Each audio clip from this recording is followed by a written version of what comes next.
I was hopeful that today we could talk about ways to improve Mary's breathing from the smoke. It's so hard watching her struggle as she's trying to breathe. And I just want to let you know that I do open the windows in my room, and when I'm in the kitchen, I turn on the fan whenever I'm smoking. So it sounds like you're taking some steps to try and protect her. Were you able to review the halflet that I sent home last time? No, I didn't get to that. Well, this talks about the importance of keeping your home completely smoke-free at all times. See, here we have a picture of an open window and a fan. And the message really is no matter where you smoke inside the home, the smoke really goes everywhere and sticks to surfaces inside the home. Well, I can't quit. Okay. Well, I just need you to understand sort of what's happening with the smoke so that you know that just because the smoke isn't actively going into her nostrils, still her young developing lungs are vulnerable to the poisons in the smoke whenever someone smokes inside. Well, maybe I could smoke outside. I think that's a great idea. I think that that's actually a way that a lot of people try to protect their children and grandchildren.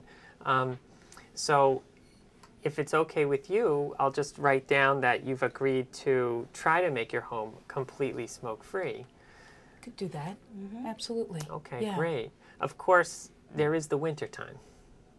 What do you do in the winter when it gets cold? I don't know. I think we need a plan for that.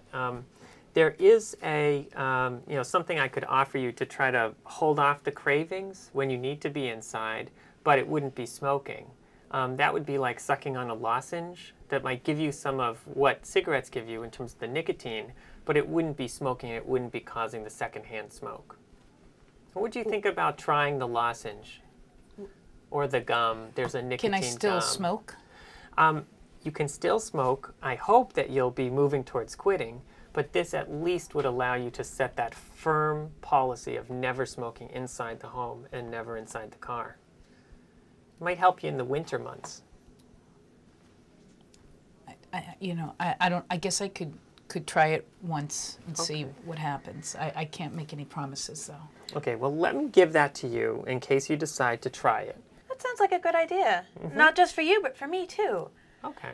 I think I'm ready to set a quit date for Monday of next week. Oh my gosh, that's terrific. Have you told anybody yet about it? No, not yet. Okay, so that's one thing that we'll have you do is tell people. I'm also going to write it down on my form here so I know when it is. Okay, and you know that if I give you a prescription, the same thing as Mrs. Blanco, that you'll be able to get the nicotine replacement free or for the price of a copay. So it's a lot less expensive than what you'd have to pay otherwise. That's good. So have you thought about what kind? We have the lozenge, we have the gum, and the patch. I think I'll start with the gum. Okay, let's try the gum. And what you do, it's not like regular gum. What you do is you chew it until you feel a tingle, and then you park it between your cheek and your gum. And then when you stop feeling the tingle, you chew it again until the medicine is released, and then you park it again. Okay. Is that pretty clear how it works? Yeah. Do you have any questions for me before I summarize?